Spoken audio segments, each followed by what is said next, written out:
죽은 사람을 해부를 했더니 갑상선 암도 한 10에서 15% 발견했다 이런 얘기를 하거든요. 그러면 과연 1cm 미만의 갑상선 암은 우리가 적극적으로 수술을 해야 되느냐?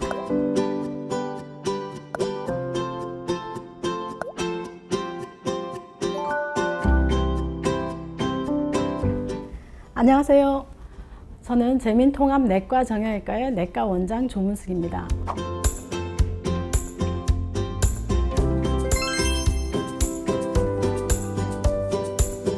갑상선 암의 자가 진단은 일반 환자분들이 여기 만져서 이렇게 파악하기는 쉽지가 않습니다. 어떤 환자는 이렇게 튀어나와도 목에 뭐 살이 쪘다 하든지 이런 부분에 있어서 감별을 잘 못하기 때문에 가장 정확한 거는 초음파를 보시는 게 맞고요.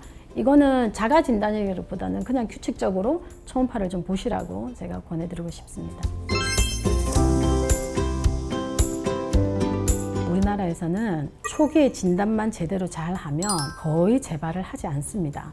요즘은 워낙 초기에 발견을 하기 때문에 반만초 절제를 하기도 해요. 그건 무슨 얘기냐면 그만큼 수술에 자신이 있고 수술을 잘 하기 때문에 반만 제거를 해도 재발은 걱정을 안 해도 된다고 하는 건데, 전 절제를 한 경우에는 거의 재발이 없고요. 그 대신에 전 절제를 했기 때문에 갑상선 호르몬을 평생을 복용해야 된다는 불편함이 있지만 재발은 거의 없고, 반을 남겨뒀을 때 또는 한쪽에 4분의 1을 남겨뒀을 때는 남아있는 부분에 대해서 재발을 할 수는 있거든요. 그렇지만 웬만해서 갑상선은 일반 암처럼 그렇게 재발을 걱정하는 암은 아니고요. 요즘은 워낙 필력도 좋으시고요. 그다음 추적 관찰할 때도 약만 제대로 잘 챙겨 드시면은 크게 재발은 걱정을 안 하셔도 될 것 같습니다. 갑상선 암은 수질암이라고 하는 유전적인 게 아주 드물게 있지만은 그거 말고는 특별하게 유전적인 경향을 가지지는 않습니다. 걱정 안 하셔도 됩니다.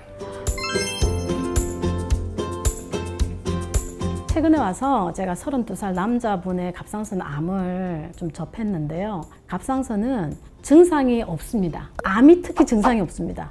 암은 증상이 없는데 하필 남자 갑상선 암이 예후가 안 좋습니다. 왜 그게 특별히 남자에서 그런지는 아직까지 잘 모르고 있습니다. 그렇지만 남자에서는 조기에 좀 빨리 진단을 해야 되고, 제가 최근에 접한 그분도 이미 전이가 되어 있다고 얘기를 좀 해서 상당히 안타깝습니다.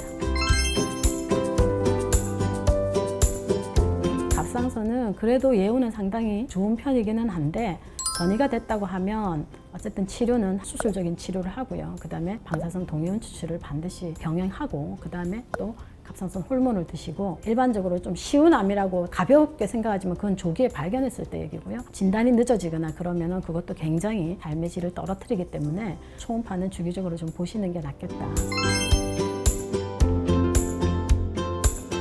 사실은 우리나라에서 가장 흔한 게 유두암이고요. 유두암은 바로 전이가 돼도 바로 갑상선 옆으로 퍼지는 거기 때문에 예후가 좀 좋다고 합니다. 그런데 이제 여포암이라는 거는 전이가 멀리 됩니다. 빈도는 작지만 전이가 멀리 됐을 때 오히려 더 예후가 좋지 않고요. 그 다음에 이제 우리가 가장 걱정하는 게 미분화된 암, 미분화된 갑상선 암은 순식간에 몇 개월 안에 점점점 커져서 사망한다고 했는데, 저는 아직 케이스를 본 적이 없는데요. 세포 검사를 해서 아주 예후가 안 좋은 암이 있기는 합니다만 가장 흔한 거는 유두암하고 여포암이고요.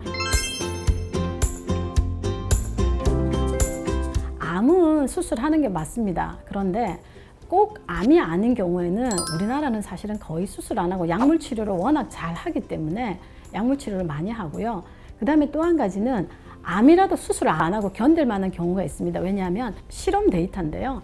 죽은 사람을 해부를 했더니 갑상선 암도 한 10에서 15% 발견했다 이런 얘기를 하거든요. 그러면 과연 1cm 미만의 갑상선 암은 우리가 적극적으로 수술을 해야 되느냐? 그냥 그대로 있는 경우도 있는데 이런 이제 이론의 여지가 많습니다. 그렇지만 이게 암에 대한 특성을 가지고 있다고 하면 1cm 미만도 수술을 권하고요. 그렇지만 산모인 경우에 갑상선 암을 발견하는 경우가 종종 있습니다. 젊은 분들이. 대부분의 암들은 무조건 그 수술하는 게 맞잖아요. 그런데 갑상선 암에 관해서는 1cm 미만이거나 초음파상에 예후가 나빠 보이지 않는다 이러면은 환자의 출산 뒤에 미루기도 합니다. 그런 경우는 특수한 경우고요.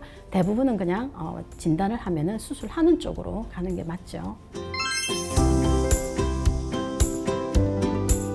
제가 대학에 있을 때 갑상선 기능 항진증 환자가 남자 환자가 왔는데요. 그 병이 아주 특징적이게 체중이 빠지는 거잖아요. 한 3개월 치료하니까 금방 체중이 5kg 증가하고 정상으로 다 돌아오거든요. 그런데 제가 분명히 2년을 먹어야 된다고 얘기를 했는데 이분이 그 다음부터 나타나지 않으셨어요. 그러다가 1년 지나서 응급실에서 나타났습니다. 결국은 무슨 일이 있었는지 확인을 했더니 환자분이 3개월 지나서 좋아지고 난 뒤에 이제 시골에 계신 어머니께서 보약을 좀 먹여야 되겠다고 내려오라 한 거예요. 갑상선 기능 항진증 치료는 절대 3 내지 6개월 만에 끝나지 않습니다.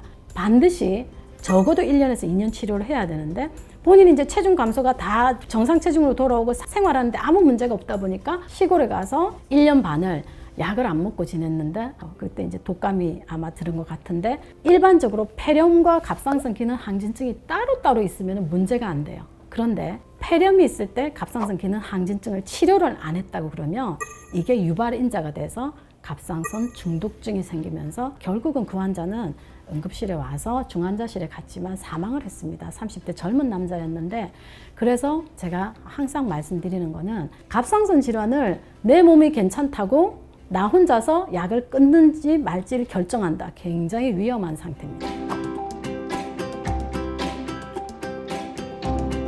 항상 갑상선에 대해서는 너무 심각하게 생각하실 필요는 없습니다. 그렇지만 너무 질환을 진단받고 가볍게 여기셔서 내 마음대로 치료를 한다 말다 이런 거는 반드시 전문가 상의를 좀 했으면 좋겠습니다.